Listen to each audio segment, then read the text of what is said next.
আসসালামু আলাইকুম সম্মানিত দর্শক শ্রোতা, সবাই কেমন আছেন? আশা রাখি সবাই ভালো আছেন। জাতীয়করণের দাবিতে শিক্ষকদের মহাসমাবেশকাল আগামীকাল এটি আন্দোলন হবে, মহাসমাবেশ। ইবতেদায়ী মাদ্রাসার এমপিভুক্তর জন্য যে আন্দোলন করা হচ্ছে এটি হচ্ছে একটি সর্বশেষ আপডেট। এখানে বিস্তারিত কী বলা হয়েছে আপনাদের মাঝে জানিয়ে দেওয়ার চেষ্টা করব। আশা করি ভিডিওটি মনোযোগ সহকারে শেষ পর্যন্ত দেখার চেষ্টা করবেন। আর আমাদের চ্যানেলটিতে নতুন হয়ে থাকলে অবশ্যই চ্যানেলটি সাবস্ক্রাইব করে রাখবেন। এখানে সকল এমপিওভুক্ত শিক্ষার্থী যে শিক্ষকগণ রয়েছে তারা আন্দোলন করতেছে যে এমপিওভুক্ত করার জন্য। দেখি বিস্তারিত এখানে কি বলা হয়েছে। দেখতে পাচ্ছি বলা হয়েছে, রাজধানীতে বেসরকারি শিক্ষা প্রতিষ্ঠানের শিক্ষকদের গণসমাবেশকাল। জাতীয়করণের দাবিতে আবারও রাজপথে নামছেন তারা। এবারের গণসমাবেশে বড় জমায়েতের ঘোষণা দেওয়া হয়েছে। এর আগে এমপিওভুক্তি শিক্ষা জাতীয়করণ প্রত্যাশী জোটের পক্ষ থেকে জানানো হয়, 13 আগস্ট গণসমাবেশ সফল করতে দেশের 64 জেলা থেকে বাস আসবে ঢাকায়।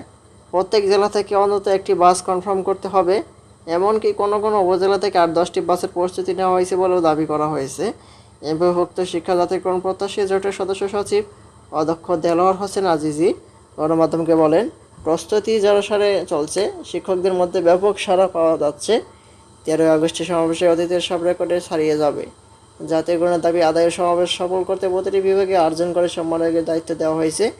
সমাবেশে আসা শিক্ষকদের নিরাপত্তা এবং শৃঙ্খলা বজায় রাখতে 300 স্বেচ্ছাসেবী দায়িত্ব পালন করবেন বলে জানা গেছে। 2018 খ্রিস্টাব্দে জাতীয় প্রেস ক্লাবের সামনে টানা 20 দিন অবস্থান অনশন কর্মসূচির মাধ্যমে সরকারের পক্ষ থেকে শিক্ষকদের জন্য 5% বার্ষিক প্রবৃদ্ধি ও 20% বৈশ্বিকী ভাতার প্রতিশ্রুতি বাস্তবায়িত হয়। সে সময় সরকার শিক্ষা জাতীয়করণের প্রতিশ্রুতিও দেয়।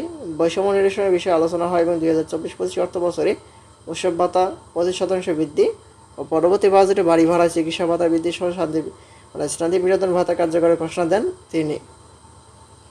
তবে শিক্ষা উপদেষ্টা সুস্পষ্ট ঘোষণা সত্ত্বেও 2025-26 শুরু হলে সরকারি নিয়মে বাড়ি ভাড়া, চিকিৎসা ভাতা, শতভাগ উৎসব ভাতা, শান্তি বিনোদন ভাতার প্রজ্ঞাপন এখনও জারি করা হয়নি।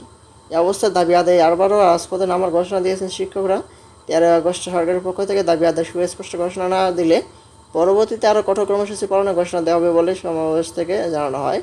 আর সরকার যদি দাবি মেনে নেওয়া হয় সরকার যদি দাবি মেনে না নেয় তাহলে ক্লাস বর্জন সহ লাগাতার কর্মসূচি পালন করা হবে বলে জানিয়েছেন অধ্যক্ষ দেলোয়ার হোসেন আজিজি। এখন আগামীকাল যেহেতু এটি মহাসমাবেশ ডাক দেওয়া হয়েছে, এটি সম্পর্কে খুব ভালো একটি নিউজ আসতে পারে। আর নিউজ আসা মাত্র আমাদের এই চ্যানেলটিতে সবার আগে পেয়ে যাবেন। তাই দেরি না করে যদি আমাদের চ্যানেলটিতে নতুন থাকেন অবশ্যই চ্যানেলটি সাবস্ক্রাইব করে রাখবেন। ধন্যবাদ সবাইকে। আসসালামু আলাইকুম।